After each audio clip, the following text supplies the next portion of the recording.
All right, hello, bro. What do Hello. you think of fucking car rental companies? I think they are the scum of the earth. No, and to be honest with you, I used to work for one. Uh, Rhymes with memor prize, Okay. and to be honest with you, dude, I loved working with the people there. Just because we were all like just young go-getter type of people. Um, and it was a fun like competitive atmosphere. However, when it came to it's a numbers game and you're just a number two, and you know what I mean, they treat you like, oh, we're family here, we're here to help you, we're here to do whatever, but like, you get sick and you don't have enough days and now they write you up, and it's like super corporate, and so um they wanted like they wanted both sides of their Oh, the cake and pie. eat it too. Yeah. Yeah, they wanted us to like break our backs for the company, but then like they wouldn't do stuff like for us in the end. So It's fucked, right? That's how it always yeah, ends up. it's fucked. Yeah, and also like I understand working there and understand selling the insurance and doing all that stuff, but then it was like I also have to be the person who shows face when like things go wrong. So I don't know. I can go on and on, but like, what's your experience? Are you just a renter of those people, or what do you think? I haven't rented ever. Um, Hmm. I think because I also worked. Well, also because I haven't had the need either. Like in the You work there as U.S. well. You Well, I worked at one worked. as well. I worked at a call center for one of those companies. Um, and it was shit, man. Yeah. It was super shit. In the U.S., it's because from what I understand, like in the U.S., the basic already has insurance, and then the extra insurance is they just want to fuck you over, kind of, right? Yeah, I mean, like I seen where the insurance actually helped people for sure. You know, we just walk away from it like, oh no, that happened. Oh, okay, I got to write a report, but you got the insurance or you got the coverage, so it's like no problem. And I've seen people who come back with like a little bump, and it's like, oh shit, now they got to pay their deductible. So like, if I were to rent for a weekend, 2 days, I'll take the coverage personally, like me. Especially in like areas that you like a New York or like a Miami, whew, all day long. Or any like that. But like if I'm going to Kentucky, I probably won't take the coverage. Or if Like I'm going for anything more than 3 days, I'm not if taking you're the going like coverage. to a nice suburban area, or like a nice little rural area with a lot of space and everything, nice people, Hmm. you're like, don't worry. And the person at the counter when you rent the car is like, don't worry, honey, we'll include the insurance and just go out there and have fun here in you know Yeah, that's whatever an easy town. way to get the sale. No, I'm just Yeah, saying like they're probably nice like that. But yeah, I feel you. Here in Europe, it's crazy because bumping each other into cars when you park is sort of like the national sport. So yeah, then definitely take the coverage. and Definitely take here the coverage. they really try to fuck you over. But then here's my thing, right? So like I used to work at a couple different places. I used to work in car rental in the city, like in a town. Then I worked at car rental at the airport, and then I went to truck rental, which were like the box trucks and all that stuff. So I know a thing or two. And it was like in the city, like we those cars pretty much stay circulating along what they call like the home city branch, right? Home city versus airport. So home city is like Pembroke Pines, Miramar, you know what I mean, Davie. Okay, those guys would circulate the same cars. When I would need a car, I'd call Miramar, and Miramar would send me the car with the driver. I'd swap with them. I'd send them a Mustang for a Suburban because I got a couple family, so you would play that game. A lot of logistics behind that too. Um, but then like if it would come back, we would know. Like, we'd be very careful with our cars. You know, at the airport, you're selling at the counter. You don't even see the car. We would actually walk you out to the car in Home City. We would walk around the car with you. We would show you, look, here's damage, here's damage. I'm marking it down here. You know what I mean? Anything bigger than a golf ball, you want to take the coverage. It'll, like I had a spiel, and I was good at it, but I just, sometimes it's hard to sell stuff that you don't believe in. Sometimes it'd be like, how long are you going for? Are you going for a week? Oof. Just pay your deductible, dude. If anything happens, you'll pay it regardless, renting this car for a week. And if nothing happens. So what you're saying is like, in those cases, the insurance is almost the same as if some shit was to happen. So just risk it. Okay, I get you. Yeah, I remember I didn't rent it myself, but I helped my dad rent a car for a friend in Miami because they didn't have a credit card. They were coming from Venezuela, and and the lady, gave us the spiel, and we got the coverage. I actually told my dad, like, yeah, have them pay the coverage because, it's your credit card. Like, fuck it. And yeah, for sure.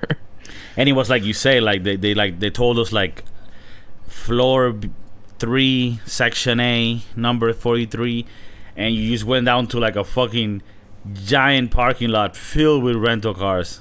And it's like what you're saying, like you just go and get it and drive off. I was like, wow, this is weird, but also kind of cool. Like, just you're off, But what you're saying is it was a different vibe when you were in the city, than in the airport. The airport is more like the Wild Wild West. Yeah, and so like sometimes you get into a car, like section A, B39, all the way down at the end next to the bum, and it would be like, dude, there's a big ass scratch on this car, and it's like you'd be looking around like there's nobody around to help you, and it's like, okay, well, I'm gonna drive off with this car that already has damage. I haven't taken the coverage, so now you feel some type of way, and like the brand is kind of like tainted for you a little bit, and so if you're listening to this podcast, if at any given point in time, every time, take a video of the car, walk around the car, and just go all the way around and step back. Don't be mom who like just gets pictures of like 2/3 of the car. Back up and do a loop around, because that's gonna save you a lot. But you think time. like just showing that video to you as an agent will like serve you? Yeah. And at Enterprise, you have to leave completely satisfied. Now, if you trash the vehicle, like they forego that, right? But if you have a little chip or on the paint or something like that, you're like, dude, that wasn't me. And it's like, no, that our cars are inspected before we give them out, this and that, whatever. No, that was not me, and I'm gonna be very unhappy if I have to pay my deductible. Oh, well, like customer service to them is number one, at Enterprise. So it's it's funny because all my friends that I used to work with, they say, yo, like if I ever leave this company, like I'm gonna know how to get a free rental, because you just work the system, and people do work the system. That's the problem, and you get frustrated as a person because I checked you into the car, you brought it back to me, you're acting like you never met me, and I remember giving you this car, and I didn't have that on there. Like, that's just, so you get lied to. But then it's like, on the flip side, you know what's funny though? Like, this is something, I guess, that goes to the American customer service here,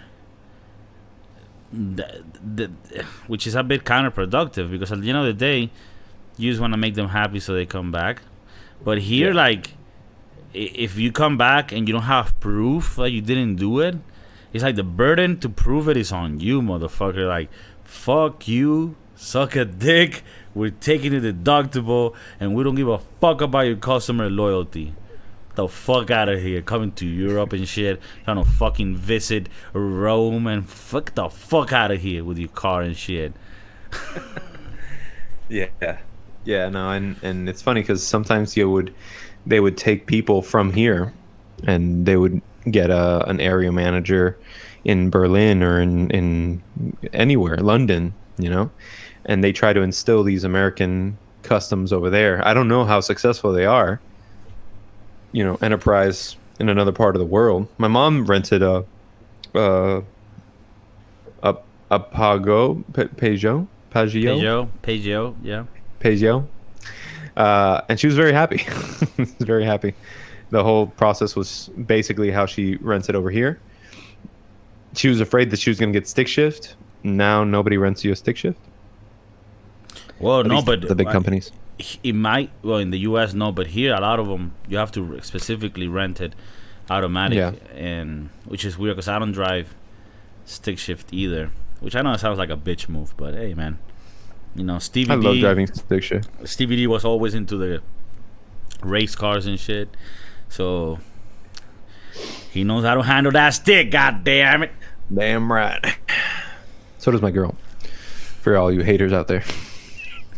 But no, Dude, I well, enjoy. quick question: do you think that? Well, because it seems like Red Rice, the company that you worked in, like from our side, it always seemed like that one was a good one. Like it seemed like it's a within like the ones that you have to choose. Do you think they're all like that, or do you think there are some shitty ones, some shittier than others? So no, definitely there are some shittier ones than others. Like I was sitting next to at the airport, the Avis budget counter. So just for a little understanding here, Enterprise is the big company, and they own Alamo, and they own National. So it's it's Enterprise, Alamo, National, what they call the tri brand. And what's crazy about that is that like the Alamo rental agents, which they're trying to push them all to computers and kiosks, right, to save money, and that's what makes Alamo slightly cheaper, slightly, because it's the same pool of vehicles. It's the same pool of vehicles. The only thing is that for National, they'll hold lower mile vehicles because those are typically like nicer kept vehicles. When you get into an Elantra with 60,000 miles on it, yeah, it's like there's a difference. So National, it's like the little higher end. Yeah, National's for the business traveler. You don't really ever have a line there. Here's my reservation. Here you go, sir. Here are your keys. It's all prepaid. Or you can just in some places they'll say, okay, you're set up for a sedan. There's somebody out there already, and you can just tell them what car you want in the sedan line, in the crossover line, in the SUV line, whatever, in the sports line. Like you could, I want this one. So like the price you pay, which is the case for Enterprise too, but it just doesn't seem that way because of the way it's sold. Like sometimes they'll be like, for Emerald, for the Emerald Club, they call it, for National, you just go down to the green. It's usually painted green, and you just say, yeah, go over there. But for Enterprise, you'd be like, okay, you're set up for a mid-size sedan. That's like a Toyota Corolla. Okay. Oh my God, what? No, it was like it was like a Camry or like an Impala. Oh my God. And I'm like, oh, okay, well, I can upgrade you. But the truth is that I don't really have a fucking Toyota Corolla. I only have the Camry and Impala. So I'm sitting here like, oh, but I don't want to pay more. I'm like, look, all right, check it. I'll give you the Impala for half of what I rent the Impala for. You know what I mean? It's a little bit more than the Corolla, but it's less. If you really want it, like, I'll give it to you. You know what I mean? No problem. But if they really push me on it, I have nowhere to go. They're gonna call my bluff, so I say, okay, I'll tell you what. What do you mean? Like, if they're like, no, I don't want the upgrade. No, I don't want to pay more. Yeah, I don't want more. I'm just gonna get the Corolla. And you're like, so then I spin it, and I'm saying, all right, fuck it, because the upgrade are things that we don't get money. Like people think that if I sell insurance, I get money. No, actually, they give us dick. They give us nothing. Only the more that you have, the more clout you have, and the more opportunity for growth you have. But at the end of the day, you're still busting your balls and screwing everybody over. So they'll turn around and they'll be like, oh, no, just give me the Corolla. Like, that's not what I signed up for. And then I have to turn around and say, instead of saying, oh, okay, fine, all I have is a Corolla, I'll just say, look, and for customer service satisfaction, we want to make sure that all of our customers leave completely satisfied. And I'll go ahead and give you the Chevy Impala at no extra charge. But like, so you were gonna charge me originally, you motherfucker? No, You played I was. poker with me? Yeah, I mean, and bro, trust me, I get them all types. I'm like, look, I understand your frustration. This is just kind of how it is. Hey, dude, I'm sorry, but you gotta understand. I also gotta hustle here, and this is the game. Okay, so just be happy you won it. This is a loss for me. Okay, I feel like a man. My manhood has been taken because you caught me on the bluff. So can you just leave here? Have the keys. I'll give you the GPS. Just get the fuck out of here. Yeah, exactly. And then I throw a roadside on them. They don't even know.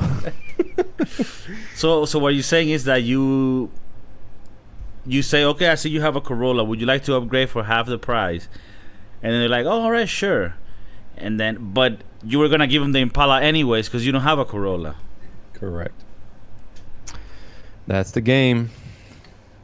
But sometimes I got no upgrades, and I have usually what you ordered. Okay. But sometimes I'll have a smacking morning where I'll upgrade everybody, and then everybody at nighttime, if we don't get returns and flip them to turn them and rent them, people are getting downgraded, and that's even worse. Damn, how do you sell that? No, I But did you like look for discount them or not? Oh yeah, I mean you handle it the way you de-escalate the situation. Hey, look, our car, we had a Chevy Suburban for you. However, there was a mechanical failure on it, and you'll never see the car, so you make up whatever the fuck you want. What I mean? The driver was driving here specifically to have a fucking semi ran into it, guys, dead instantly. Thankfully the car was a total what was it called? Total destruction. Total loss. So we're gonna get the insurance. So by next month you'll be able to rent that same Suburban in a upgraded version. Poor Mike didn't make it. I mean, like I said, instant. But in any case, we have a Corolla with 75,000 miles, and I can get you the hookup on the price, and include the tape converter so that you can play. you can play your music. Your CD player. You remember the tape converter? You put the tape in with a cable that would go out. I didn't even know how the fucking voodoo magic shit worked. That was some shit, bro. No, but yeah, and at that point you have a couple of luxury SUVs in your pocket, and you say, hey, look, I don't have a Chevy Suburban. I actually have a smaller Infiniti QX whatever. And it's like, oh shit, Infiniti. Oh, okay, yeah. Oh, but my luggage doesn't fit in there. Yeah, well, it's an Infiniti. Shut the fuck up. Oh shit, do you find man, I had to put grandma into a Jeep Wrangler once. Oh my god.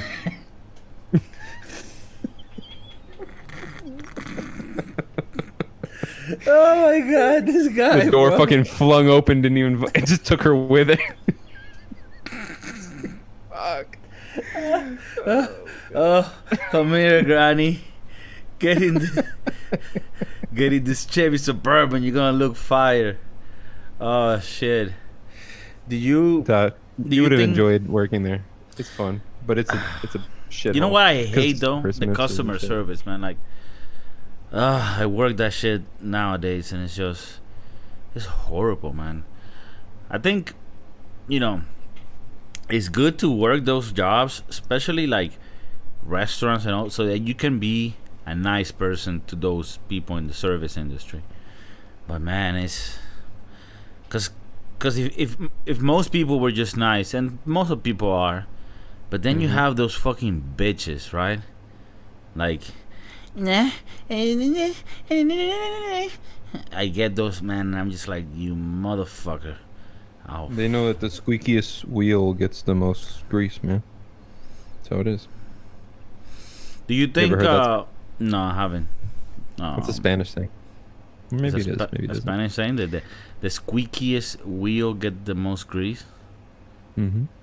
And grease being like goodies, or no, like, well, yeah, in the metaphorical sense, you get the most hookups. Oh, okay. When you squeak. You know? Okay, that's actually a cool one.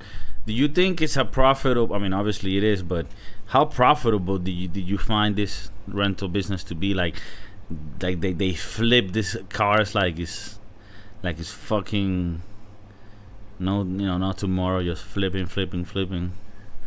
Yeah, no, I mean they make so much money because not only do you rent the car, but then then there's a whole like what they call, I'm trying to remember the name of the department.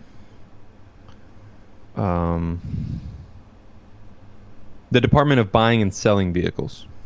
So there's a sweet spot that you sell a vehicle for where you don't lose money. Like anything after this amount, you start to exponentially lose money because the value of the vehicle goes down. So they pull the vehicles, vehicle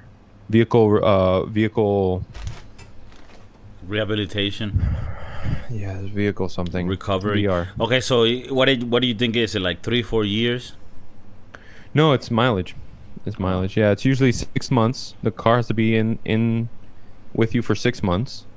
And you so basically the home city or airport, your goal is to make kind of understand what the renter needs, and then don't give them a vehicle that's going to get pulled soon. Give them a vehicle that they can rack up miles on. You know what I mean? Don't give a vehicle that's about to get pulled to a person who's going cross country. You get what I'm saying?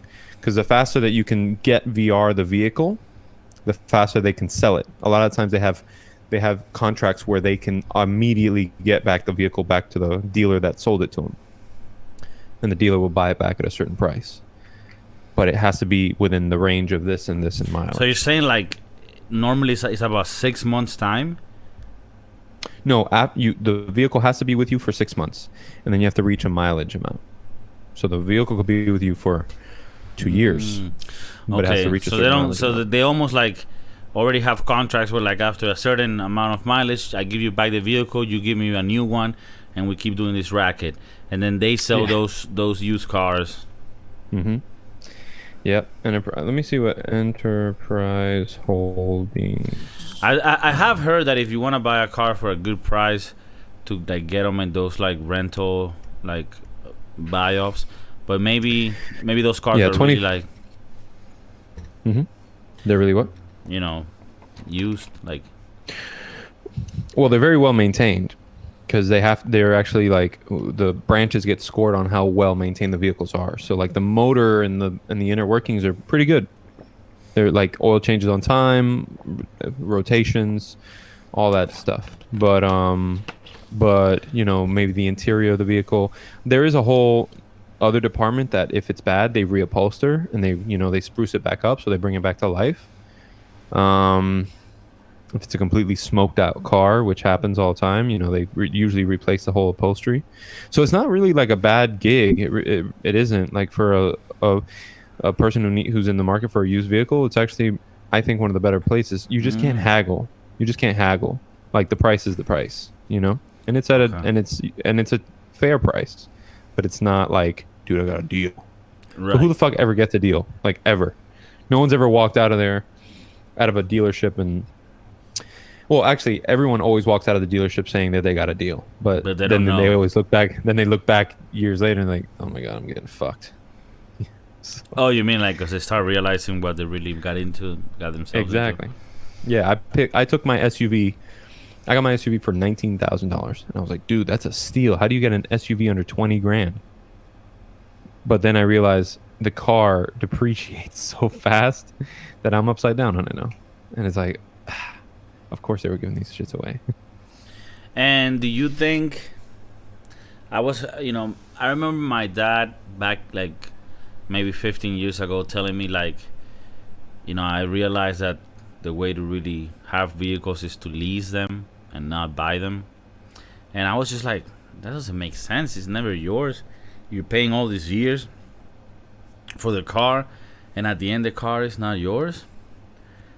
But when you really started to see the other side of the coin, it's not that much better, and you're tied up to the car. Like, it's true. A lease, for example, is 3 to 5 years.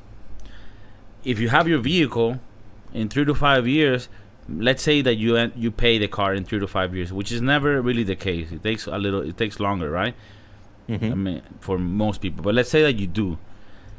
After that, the cars might start needing shit to be worked on, and then that's gonna cost you money, and it's gonna be more annoying to get a tow truck, get do this and that, than every 3 years just get a new car, change your lease, and because like at the end of the day, life is a fucking rent, you know. Even if you get Yeah. a house, you have all this property tax, all this fucking administrative, all this shit. So it's like it almost seems like it makes more sense, even if you have money, to just rent and lease in Yeah, I some mean, cases. to a degree, yeah. I mean, like it's my fiance has a leased Volkswagen, and the fact that it's a Volkswagen, I definitely would lease the fuck out of that vehicle. You know what I mean? Because when you start to really think about the maintenance on that vehicle after a certain amount of mileage, it gets costly. And also, you have like some people who like to get into the luxury vehicles, right? And they'll buy a Ferrari, and then they'll flip the Ferrari after a certain amount of miles because they know they're not going to drive that many miles. And so at the end of the day, the whole cost of owning the vehicle is as much as a car note for some people because they know when to sell it. Those are like usually the people who know how the game works, because there's a lot of vehicles that do hold their value, and they know how to play that. Right, but that wouldn't be like with a new car, right? You would need to get like in the used game business. Well, no, I mean you could buy a brand new whatever. Like I think my brother-in-law was trying to say like he can buy a Ferrari 430 or whatever it is. I'm not a Ferrari guy, but buy a Ferrari, and then like at the end of it, like you're paying $1,000 a month, and then you flip it for a certain amount, like the same game that Enterprise plays that we just talked about, but they play it but it makes more sense for an individual to do that because Enterprise buys 10,000 cars at a time, you know. But I'm guessing they do this mostly with more luxurious cars because it's harder to get them. I don't think like I don't think there's a market for that. You're like buying a Kia, a No. Monte or whatever. Like that's if you can get No. like a Maybach and shit, and then you flip Yeah. it. Exactly. Yeah, when it's those vehicles, the AMGs, the Maybachs, usually those kinds of vehicles are the ones that hold their value a lot. Because they're rare And, and shit. But exactly. that's gotta be a. I mean, again, I'm not a car guy, but that's just gotta be like so. It's like a headache, right? Like having such an expensive car that takes a special type of mechanic. Like if anything happens, it just seems a lot more. It seems a lot smarter to just lease a car like that and forget about it after. And Yeah, I mean, if you're also like, for instance, when I was a rep and I would drive around the whole state of Florida, I can't lease because there's mileage restrictions. They would eat me that alive. is true. That is true. But if I'm a normal human being driving 30 minutes to and from work, yeah, a lease works for me. A lease will work for anybody, but you never own it. You'll always have a car payment. So if you're also thinking about that, Do you think? Well, what would you do? Like looking back now at the car that you have that you paid, eventually you're gonna own it. Like how would you measure it?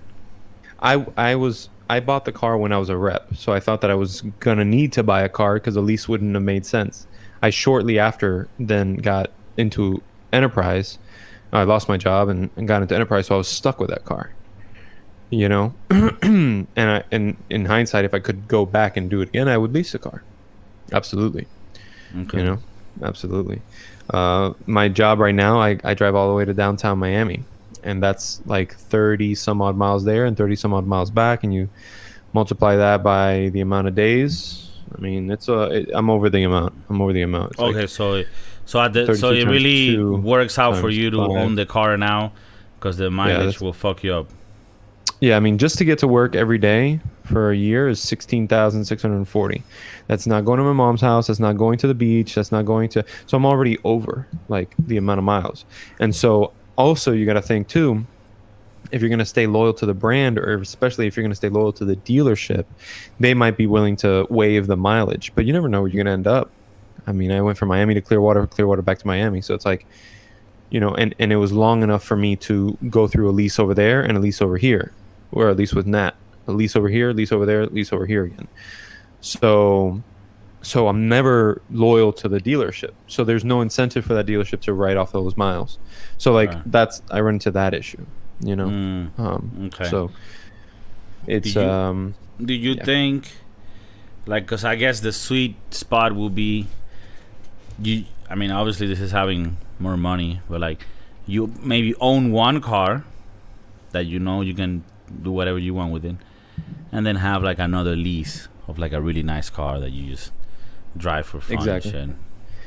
Exactly. And that's kind of what's happening now here. Like Nat's car is far better than mine. And that's kind of the car that we ride around in, and it looks nice. It's got the sunroof, the whole thing. And but if I could, I would buy outright a car, or I'd buy a very affordable used car, like where my monthly payment is under $200.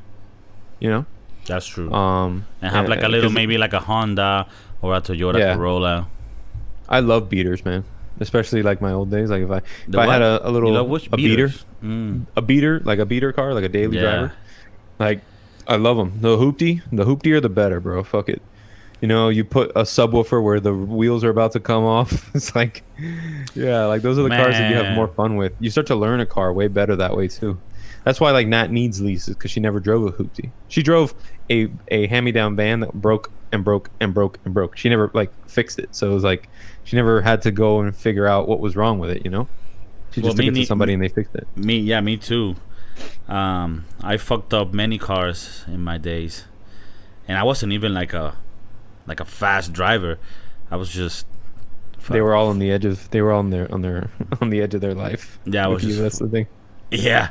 I was just a fucking idiot. But I always had like $3,000 cars, and I love that. Dude, I remember one time, I think I went with you, or you told me about it. A place in Miami called You Pick It, and I had crashed my car, and I needed to get a rim and a tire. So I was like, man, I took out $50. I was like, fuck.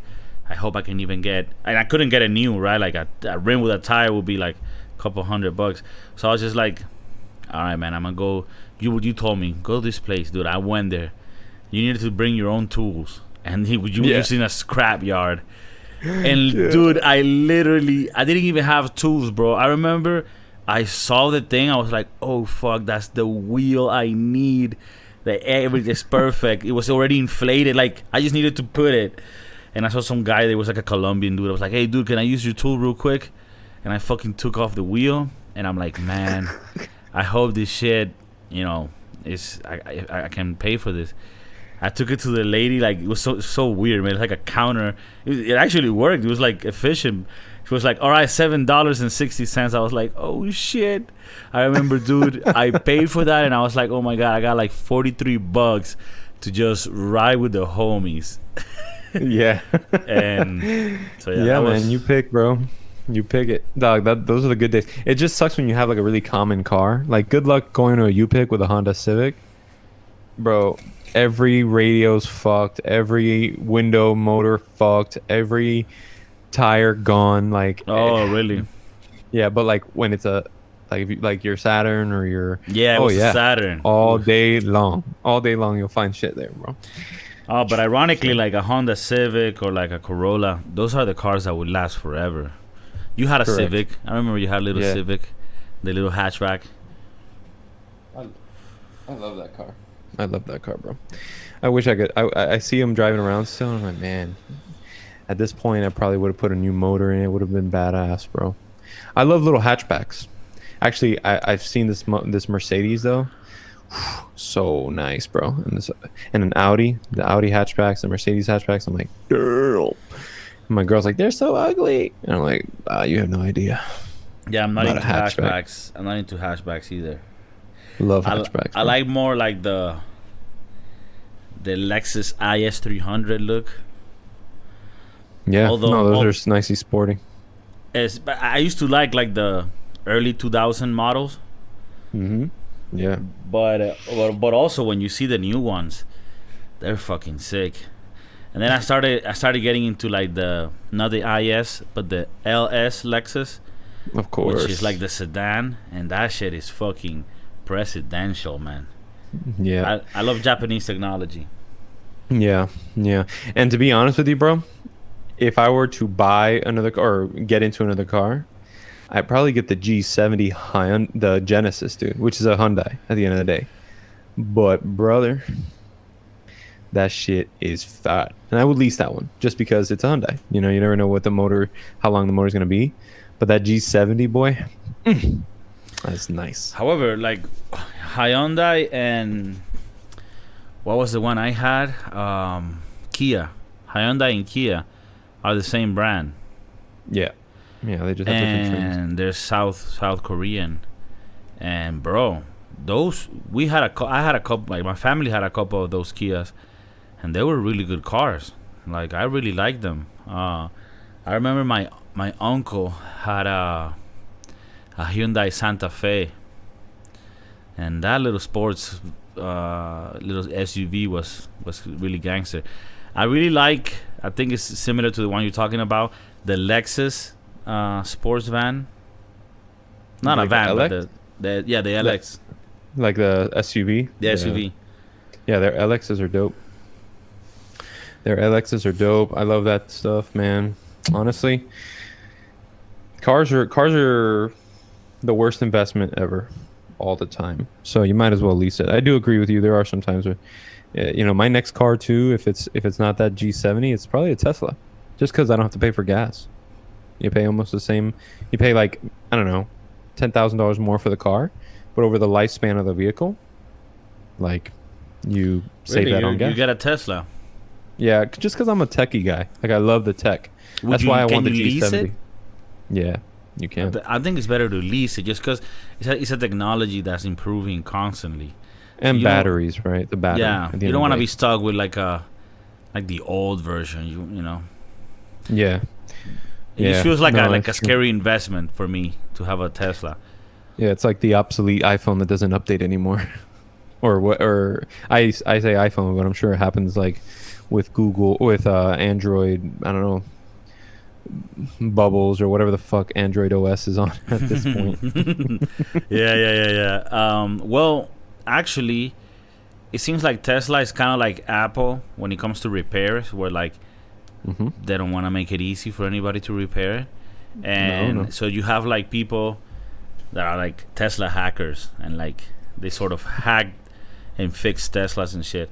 There's this guy that I follow that fixes Apple's, not Apple products, Apple products. Yeah. and he talks about like how they make it hard on them to know how to fix shit, and they're just being assholes in that sense. Yeah, but that's what it is. That's that model. Microsoft is doing it now, like the Apple model of come to me for proprietary fixes and stuff like that. Lexus has been doing that forever. I think Germans- if you, I don't support it because I'm always a guy that like I want to have the information, and you're already selling me the products. Like you can sell me the parts too, but like fucking don't own every. I mean, I guess it's a hard argument also because it's like, well, they own the company. But the other side of the coin is if you are going to do it, like if you're gonna have your own like fix sort of system, at least do Yep. it well. But a lot of times they don't do it well, and it sort of leaves a gap in the market. Like a lot of what Apple does is just like replace the thing, and like there are cases where like they would charge you $1,000, almost like the same price of the product, and all they're gonna do is replace the board because they don't even know how to fix it or they don't have time for that, and Right. it's bullshit. It's better to just recycle it and get you a new one because It's not they come in that fast. Yeah, but I just it feels like a bit of a waste. Like there's this issue in Nebraska with the equipment John Deere. Yeah. They pretty much make all the farming equipment in the U.S. And, Yeah. And they have like in the past, maybe like 20 years and back, things were more analog in the way that the machines work. But since then, everything's become computerized. So it's kind of like with cars as well. Like there's certain cars that you need to have access to the computer to fix them, right?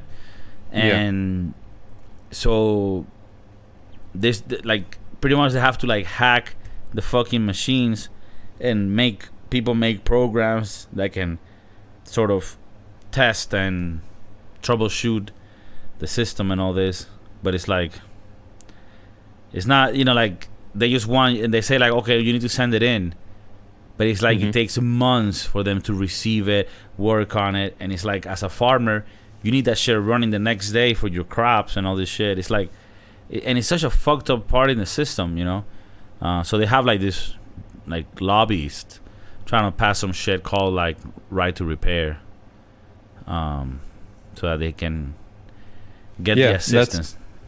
That's true. Yeah, I mean that's something that was happening with some of our trucks. That these trucks, you needed special, like you needed a computer that only authorized dealerships would, but like we don't want to go to certain dealerships because it's just not good for the bottom line. But we had a guy who's very capable of fixing anything. He just didn't have the computer to diagnose it because you needed that computer. Actually by law you needed to do it by the computer. You couldn't just like fix things because it had to get reported back to the Department of Motor Vehicles. So it's like it was. I agree with that. I mean, if you own something, you should be able to take it apart and do what you want to it, and not have something be so proprietary like that. And you could have the right to be the only one that sells the parts and all that shit. Yeah, that's fine. And even sell the computer or the software, like. But you need to allow me, and that used to be the American way, 60 years ago, where like anything you bought came with like an instructions manual on how to take it apart, parts number, and when you had anything that went wrong, like they made business on selling you the parts for many years after the product was out, so you could replace the little things. And it's a shame that's not how it works anymore. Like it's just everything is so disposable. It's like we're not gonna fix anything, you just throw it away and buy a new one. And it's like, what a waste instead of just keeping things working. Yeah, man. I mean, it's a business, man. And it works for a certain amount of time, and then they try to shut it down. Sometimes for the better, sometimes for the worse. Like the whole Uber, Lyft versus like taxis, right? Like taxis actually had to pay for a license to be a transporter, where Uber is a software company where people can just offer to take people around. It's not really a transportation company, it's a software company, and there's these loopholes that these people figure out. But it's like, is it good, is it bad? Taxis, to me, I think taxis are not something I want to ride around in, when I can ride around in someone's slightly new vehicle. You know what I'm saying? Like it just it doesn't. I mean, I find it curious and cool that technology came at such a fast rate that it disrupted industries in a way that they never saw it coming. And in a way, it also shook some industries to sort of let it know, like, you cannot be a greedy motherfucker forever. Because the taxi business was pretty shady. Like, it was expensive as fuck. It wasn't really reliable in the sense that you couldn't have it right when you needed it. It was like you needed to call, and then they come, and it was a shitty car. Especially like when you think about like New York taxis, that just looks like such a horrible thing. And then you have like a mafia where like the permit for that taxi costs like $250,000 because there's only a certain amount. And it's like a liquor license. And that happens in like Spain too, where they have a battle. Obviously this happens in a lot of places between the sanctioned taxis and then the new Ubers, or what's the one, Cabify or Lyft. I know Uber, I know Lyft. You know what's funny here? There was this guy that worked for like the union of taxis, sort of defending taxis on how to like why they should be the only ones allowed to do things. And then I think it was Uber or Cabify fucking offered the guy like a bunch of more money. And then now Shut up. no, to come work for them. So now the guy is like a lobbyist to defend Uber, but it's super funny because he knows exactly what to use against the other guys because he worked there. So it's such like a conflict of interest, but you could see the guy like change his speech very quickly. Like, no, they have a right. They're not, they're just connecting with somebody. Like, like all the little loopholes that the law cannot catch. But Yeah. it does. I mean, I understand. But it does. You know what happens? I still use taxis here. I don't use Ubers and shit. I just don't like it. But the thing is that the taxis had to improve. So they took their own application out where it shows you where the guy's coming. They gave you a straight flat tariff instead of it like ticking, so you knew how much you were gonna pay. So they had to adapt, and then I was like, okay, I'm gonna use you guys because they're actually taxi people that know the city, and I like that instead of some random guy that just got to Madrid and it's like which is a lot of what Uber is, like. That's true. I actually probably would be just like you, where I would rather be taxied around by somebody who does this for a living and knows the city. Yeah. So I found it to But be they- like a they good middle ground that they found here. Yeah. That's what it's all about. You have to be able to adapt. Don't bitch and complain that somebody's coming at you. I mean, you can put up a fight and just kind of try to poke holes in their system, but then on the back end, have somebody working on taking that over. That's what the tech companies do, anyways.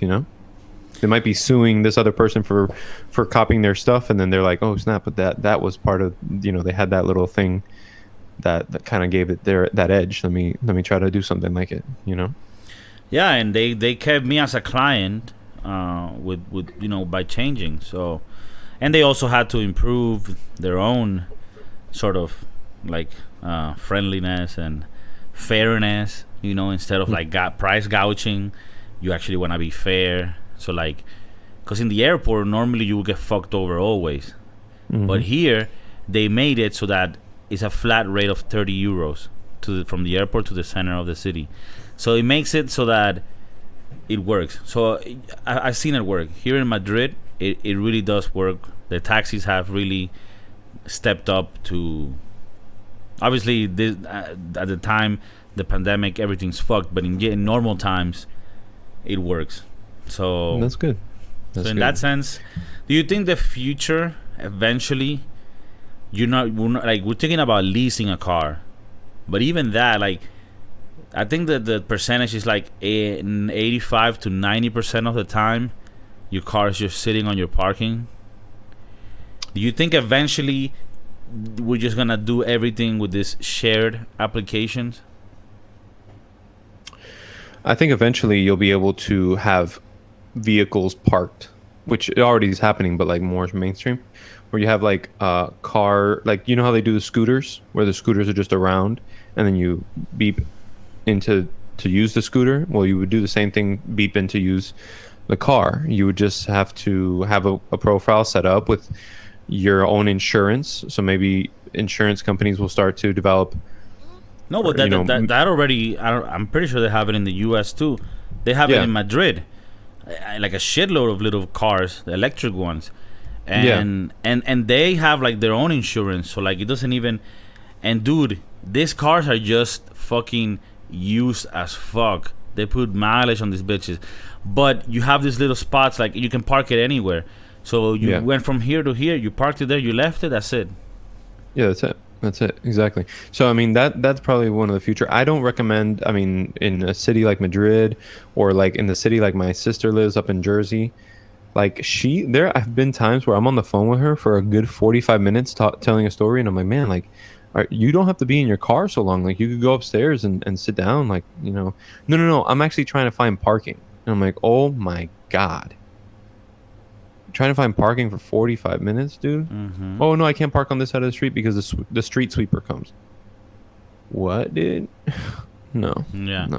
Well, that happens in Madrid too, because it's also a city like that, not to the same extent, but it almost becomes like an inconvenience to have a car. Yeah, exactly.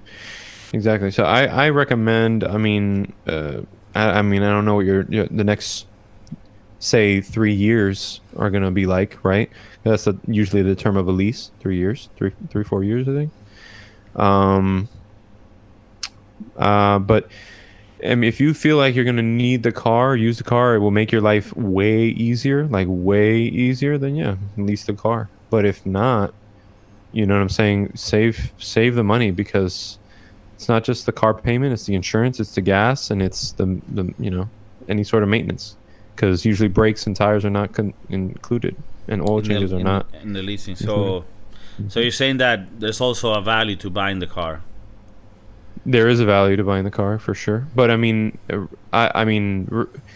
unless you have the money to buy it outright, you're going to need to get full coverage insurance. This is the U.S. I don't know how it is over there, but if you don't buy the car outright, if it's not yours, if it's still owned by the bank, then the bank requires you to have full coverage insurance. Oh shit! You know what I'm saying? Because it's still theirs technically. Right. You get me? Yeah. Yeah, land of the brave, where nothing is yours. I mean, that's the name of the game. Yeah. So, but would you get into a house?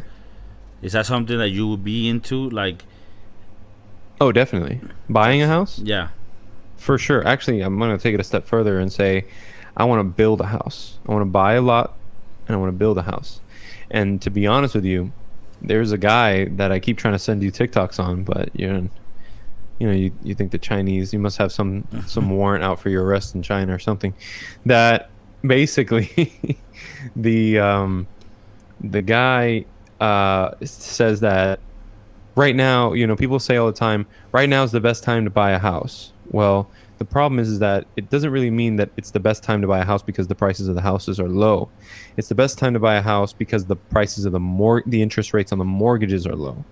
But the problem here is that the value of the house doesn't increase at the same rate as the mortgage or something like that. Like basically the value of the houses aren't going up at the same rate or something like that. So it's actually better to take out a loan and buy a plot and build a house for way less, where you can put yourself in a place where it would actually skyrocket the value of the house, where you'll actually be positive equity on a house. And you get like a contractor.